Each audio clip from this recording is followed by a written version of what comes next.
Hello दोस्तों, मैं हूँ पूर्णिमा और आप देख रहे हो मेरा चैनल शक्ति। जैसे कि आप लोगों को पता है कि कार्तिक मास शुरू हो चुका है और ये महीना अत्यंत शुभ होता है। इस महीने पे तरह तरह के अलग तरह के उपवास और व्रत किए जाते हैं। उन्हीं उपवास और व्रत में से एक है तारा भोजन।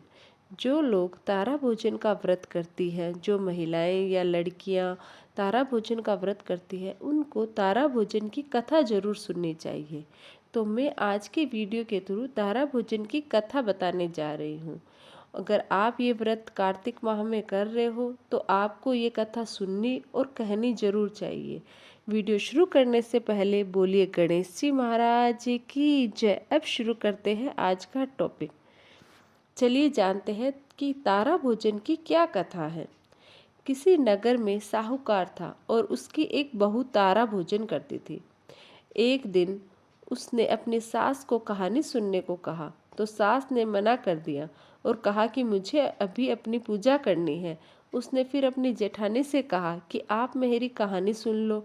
उसने भी मना करते हुए कहा कि तुझे मुझे तो अभी खाना बनाना है। उसने फिर अपनी देवरानी से कहा कि कहानी सुन लो तो उसने भी बहाना बना दिया कि बच्चों को देखना है। और उसने फिर अपने ननंद को कहानी सुनने के लिए कहा तो उसने भी मना कर दिया कि मेरे ससुराल से मेरा बुलावा आ गया है और मुझे जाने की तैयारी करनी है। वह राजा के पास भी गई कि मेरी कहानी आप ही सुन ले। तो राजा ने कहा कि मुझे तो व्यापार देखना है, कहानी का समय नहीं है। उसकी यह मनोदशा देखकर भगवान उसके लिए स्वर्ग से विमान भेजते हैं। स्वर्ग से विमान आया देख उसकी सास भी भागकर जाने के लिए आती है, लेकिन बहू मना कर देती है कि आपको तो पूजा करनी है। फिर जेठानी आती है तब वह कहती है आप कैसे चलोगी, आपको तो खाना बनाना है। देवरानी आती है तो उसको भी वह मना कर देती है कि तुम अपने बच्चों का ख्याल रखो। ननंद आती है तो वो कहती है तुम्हें तो ससुराल जाने की तैयारी करनी है, सो तुम वह करो। राजा जी आते हैं कि मैं चलता हूँ तुम्हारे साथ, लेकिन बहू कहती है कि तुम्हें तो कारोबार संभालना है तो तू उसे संभालो। आखिर में पड़ोसन आती है और कहती है कि बहन मैं तुम्हारे साथ चलूं।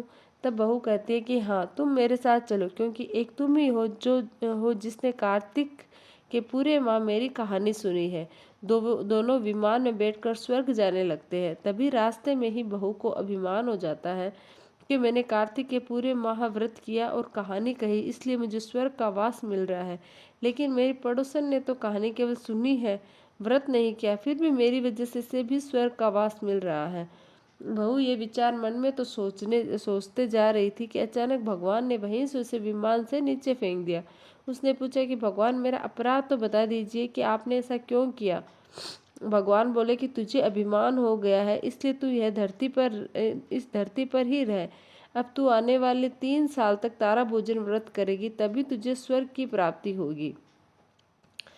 अब जानते हैं तारा भोजन की दूसरी कथा। एक राजा था और उसकी बेटी तारा भोजन करती थी।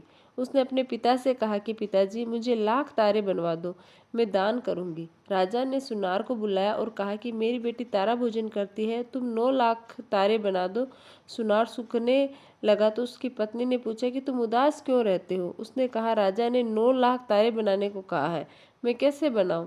मुझे तो 1,00,000 तारे बनाने को कहा है, मैं कैसे बनाऊं, मुझे तो तारे बनाने आते ही नहीं है। राजा की बात है, अगर नहीं बनाए तो वह मुझे कोल्हू में पिलवा देंगे। उसकी पत्नी ने कहा इसमें परेशान होने की क्या बात है, गोल सा पतरा काट कर कलियां काट देना, राजा ले जाएगा। अपनी पत्नी के कहे अनुसार सुनार ने तारे बना दी और राजा उन्हें ले गया। राजा के लड़के ने 9,00,000 तारे और बहुत सा दान दिया। भगवान का सिंहासन डोलने लगा। भगवान बोले देखो मेरे नेम व्रत पर कौन है। 3 कूट देखा तो कोई नहीं था, चौथे कूट देखा तो राजा की लड़की तारा भोजन कर रही है। भगवान ने कहा कि उसे ले जाओ, उसने व्रत किए हैं। भगवान के दूतों ने लड़की से कहा चलो तुम्हें भगवान ने बुलाया है। उसने कहा कि मैं ऐसे नहीं जाऊंगी, मैं तो सारी प्रजा को, उस सुनार को जिसने मेरे लिए तारे बनाए, जिसने कहानी सुनी, सबको लेकर जाऊंगी। लड़की की बात के सामने भगवान को झुकना पड़ा और भगवान के दूत उसके लिए बड़ा सा विमान लाए कि चलो। वह कहने लगी कि हाँ अब मैं चल पड़ूंगी और सभी को विमान में बिठाकर वह चल पड़े। रास्ते में राजा की बेटी को अपने ऊपर घमंड हो गया। यदि मैं तारा भोजन व्रत नहीं करती तो सबको स्वर्ग की प्राप्ति नहीं होती। लड़की के ऐसा सोचते ही दूत ने उसे बीच रास्ते में ही नीचे उतार दिया। दूत जब भगवान के पास पहुंचे तो भगवान बोले कि इन सब में तारा भोजन करने वाली लड़की कौन सी है। दूत बोले कि उसे अपने ऊपर घमंड हो गया था, इसलिए हम उसे बीच रास्ते में ही छोड़ आए। भगवान बोले कि नहीं, उसे वापस लेकर आओ। लड़की ने 7 बार क्षमा याचना की, क्षमा क्षमा क्षमा क्षमा कर दो भगवान। इस कहानी को कहने अथवा सुनने के बाद कहना चाहिए कि जैसा राजा की लड़की को भगवान ने क्षमा दान देकर स्वर्ग लोक प्रदान किया, वैसा स्वर्ग सबको प्राप्त करे। तो ये है तारा भोजन की कहानी। अगर आप कार्तिक मास में तारा भोजन व्रत करती है तो ये कथा जरूर पढ़े और दूसरों को भी सुनाए। इसके सुनने से भी उतना ही लाभ होता है।